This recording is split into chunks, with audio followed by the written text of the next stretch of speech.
બધાને જય શ્રી કૃષ્ણ, જય શ્રી રાધે, જય શ્રીમન નારાયણ। હું આચાર્ય રાકેશ શર્મા આપ સૌના મંગલની કામના કરું છું। આશા રાખું છું તમે બધા સ્વસ્થ હશો, આનંદમાં હશો। ઠાકુરજી પાસે મારી એ જ પ્રાર્થના છે। સજ્જનો, આજનો વિડિયો, આજનો કાર્યક્રમ બહુ જ ખાસ છે। તે બધા દર્શકો માટે, બધા લોકો માટે જેમની વૃશ્ચિક રાશિ છે। આજનો વિડિયો વૃશ્ચિક રાશિવાળાઓ માટે એટલો ખાસ છે કારણ કે આજના વિડિયોમાં આપણે વાત કરવા જઈ રહ્યા છીએ મે મહિનાની, જે બહુ મોટો રાજયોગ નિર્માણ કરી રહ્યો છે ક્યાંક ને ક્યાંક વૃશ્ચિક રાશિવાળાઓના જીવનમાં। મે મહિનામાં આ પ્રકારના શુભ યોગોનું નિર્માણ થવું ક્યાંક ને ક્યાંક તેમના માટે બહુ જ ભાગ્યશાળી સમય લઈને આવશે। કયા પ્રકારના યોગોનું નિર્માણ થઈ રહ્યું છે અને કયા પ્રકારના ગ્રહ કુંડળીમાં વિધાન છે, આવો વાત કરી લઈએ। સૌથી પહેલા તમારું ચાર્ટ આગળ લગાયેલું છે, ચાર્ટ તરફ જુઓ। વૃશ્ચિક રાશિ જુઓ, તમારી કુંડળીના ચોથા ભાવમાં રાહુ ગોચર કરી રહ્યા છે। આ સાથે સાથે મંગળ શુક્ર એક સાથે કુંડળીના પાંચમા ભાવમાં ગોચર કરી રહ્યા છે। સૂર્ય બુધ એક સાથે કુંડળીના છઠ્ઠા ઘરમાં ગોચર કરી રહ્યા છે। શુક્ર તમારી કુંડળીના સાતમા ભાવમાં ગોચર કરી રહ્યા છે। દેવગુરુ બૃહસ્પતિ તમારી કુંડળીના આઠમા ભાવમાં ગોચર કરી રહ્યા છે। કેતુ તમારી કુંડળીના 10મો ભાવમાં ગોચર કરી રહ્યા છે। ઓવરઓલ ગ્રહોની સ્થિતિ આ છે। તમે સૌથી પહેલા જુઓ વૃશ્ચિક રાશિ, આરોગ્યને લઈને આ સમય કેવો રહેશે? આરોગ્યને લઈને આ સમય તમારા માટે વધુ સારું રહેવાનું છે। હજુ સુધી કેટલીક પરેશાનીઓ ચાલી રહી હતી, વાયરલ જેવી ખાંસી, જુકામ વગેરે, આ હવે થોડા સમયમાં જ તેનું પરિવર્તન થશે। જેમ ઋતુ પરિવર્તન થયું તો તેમ આરોગ્યમાં પણ તમને એક સારો પરિવર્તન જોવા મળશે। આત્મવિશ્વાસથી ભરપૂર રહેશો, ઉર્જાથી ભરપૂર રહેશો। ક્યાંક ને ક્યાંક હજુ સુધી ક્રોધ વધી રહ્યો હતો, હવે ક્રોધ પણ ઓછો થશે, ધ્યાન રાખજો। આ સાથે સાથે ધનને લઈને બહુ જ ઉત્તમ સમય રહેવાનો છે। વૃશ્ચિક રાશિવાળાઓના જીવનમાં ધનનો સંચય પણ થશે, ધનની પ્રાપ્તિ પણ થશે અને સારા માર્ગો પણ ક્યાંક ને ક્યાંક ધન સાથે સંબંધિત તમારા માટે જોડાશે। નવા સંપર્કો દ્વારા ધનની પ્રાપ્તિના સારા શુભ અવસર તમને પ્રાપ્ત થશે। ક્યાંક ને ક્યાંક બાહ્ય સંપર્કોથી વિશેષ રૂપે ધન પ્રાપ્ત કરશો। દેવગુરુ બૃહસ્પતિ તમારી કુંડળીના આઠમા ભાવમાં બેઠા છે અને પોતાની જ રાશિને સાતમી દૃષ્ટિથી જોઈ રહ્યા છે। દેવગુરુ બૃહસ્પતિની અમૃતમય દૃષ્ટિ ધન પ્રાપ્તિના શુભ અવસર પણ તમારા માટે બનાવી રહી છે અને ક્યાંક ને ક્યાંક ધનને એકત્રિત સંચિત કરવા માટે પણ આ બહુ જ સારો સમય તમારા માટે ક્યાંક ને ક્યાંક નિર્માણ રહેવાનો છે। આજનો કાર્યક્રમ ચંદ્ર રાશિ પર આધારિત છે, તેના અનુસાર જ તમે જોશો। इसी के साथ साथ राहु તમારી કુંડળીના 4th હાઉસમાં ગોચર કરી રહ્યા છે। આ નિર્માણકારક હોય છે। રાહુ મલ્ટીપલ આપે છે, જ્યાં પર પણ બેઠે છે। આ સમયમાં નવું ઘર બનાવતા દેખાશો। ઘરમાં કોઈને કોઈ કન્સ્ટ્રક્શનનું કામ ચાલી રહ્યું હશે કારણ કે નિર્માણ રાહુ કરાવે છે। વિશેષ રૂપે ગાડી, ઘોડા, ભવન, ભૂમિ, જાયદાદ તેમનું નવીનીકરણ તમને ક્યાંક ને ક્યાંક કરવા મળશે। ક્યાંક ને ક્યાંક જૂની વસ્તુને નવી વસ્તુમાં પરિવર્તન કરશો। ભલે તે ભવન હોય, ભલે તે ગાડી હોય, ભલે તે ભૂમિ હોય, તો આ સંબંધિત તમારા દિમાગમાં કંઈક નવું પરિવર્તન સતત ચાલતું રહેશે।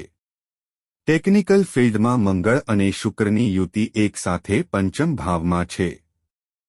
જે પણ વિદ્યાર્થીઓ સ્ટુડન્ટ સારી નોકરી માટે પ્રયત્ન કરી રહ્યા હતા તેમના માટે વિશેષ રૂપે આ સમય ખૂબ જ સારો રહેવાનો છે। જો કે આ સમયમાં મન તમારું થોડું આળસુ પણ રહી શકે છે। ધ્યાન રાખજો, આળસનો તમને ત્યાગ કરવો છે કારણ કે મંગળ પંચમમાં બેઠા છે। પંચમમાં જ્યારે મંગળ બેઠા હોય ત્યારે મંગળને અતિ ચંચળ માનવામાં આવે છે અને તમારી રાશિના સ્વામી છે। લગ્નના કારક બનીને પંચમ ભાવમાં બેઠા છે તો કંઈક ને કંઈક જેમ તમે કામ કરશો, ભલે તમે કંઈ પણ વર્ક કરી રહ્યા હો, સ્ટડી કરી રહ્યા હો, તો તેમાં તમને થોડું આળસ ક્યાંક ને ક્યાંક દેખાશે। તો તેનો તમને ત્યાગ કરવો છે કારણ કે ખૂબ જ સારી ઓપોર્ચ્યુનિટી ક્યાંક ને ક્યાંક તમારા હાથ લાગી શકે છે। ક્યાંક ને ક્યાંક ભૂમિ પ્રોપર્ટીનો સારો યોગ તમારા માટે ક્યાંક ને ક્યાંક સારો સમય લઈને આવી રહ્યો છે. શનિ પણ ત્યાં બેઠા છે તો થોડું મહેનત કરાવે છે.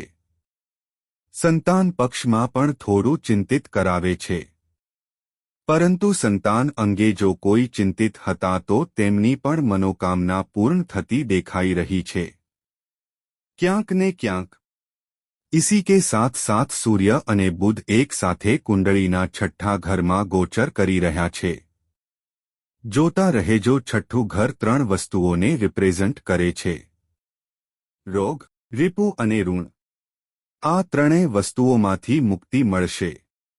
વિશેષ રૂપે જુઓ, સૂર્ય જે છે તે ઉચ્ચના બનીને બેઠા છે છઠ્ઠા ઘરમાં.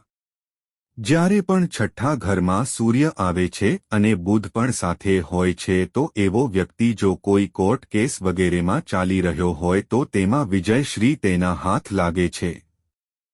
શત્રુઓ પર વિજય પ્રાપ્ત કરે છે એવો વ્યક્તિ. જો કોઈ ઋણનું કોઈ લેવું દેવું છે તો તેમાં પણ વિજય પ્રાપ્ત કરે છે અને જો કોઈ રોગથી વ્યાધિથી પીડિત છે તો તેમાં પણ વ્યક્તિમાં સુધારો થાય છે. ક્યાંક ને ક્યાંક इसी के साथ साथ शुक्र તમારી કુંડળીના સપ્તમ ભાવમાં બેઠા છે. આ સમયમાં દાંપત્ય જીવનમાં સારો સુખ ભોગવતા દેખાશો. ક્યાંક ને ક્યાંક યાત્રાનો ક્રમ ચાલશે. યાત્રા પર પણ તમે જઈ શકો છો ફેમિલી સાથે, તમારા પરિવાર સાથે અથવા તમારી પત્ની સાથે અથવા પતિ સાથે ખૂબ સારો સુખ ભોગવતા દેખાશો.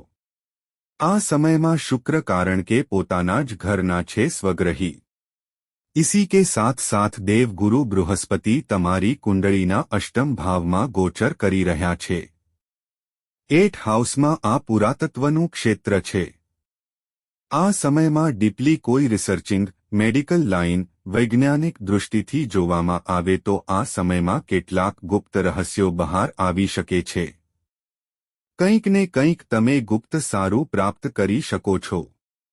આધ્યાત્મિક ક્ષેત્રમાં સસરાળ પક્ષમાં પણ કોઈ પ્રકારની અસાવધાની અથવા કોઈ પ્રકારનો કલેશ, કોઈ ક્રોધ સંબંધિત કોઈ વાદ વિવાદ ચાલી રહ્યો હતો તો તેમાં પણ સોર્ટ આઉટ થશે. અહીંથી દેવગુરુ બૃહસ્પતિની સપ્તમ દૃષ્ટિ ધન ભાવમાં પડી રહી છે. ઉત્તમ ફળ પ્રાપ્ત કરાવશે. ક્યાંક ને ક્યાંક બાહ્ય ક્ષેત્રોથી પણ વિદેશી સંપર્કોથી પણ વિશેષરૂપે લાભ કરાવી શકે છે અને પ્રોપર્ટી સ્થાનને જોઈ રહ્યા છે તો પ્રોપર્ટીમાં પણ વિશેષરૂપે લાભ થઈ શકે છે.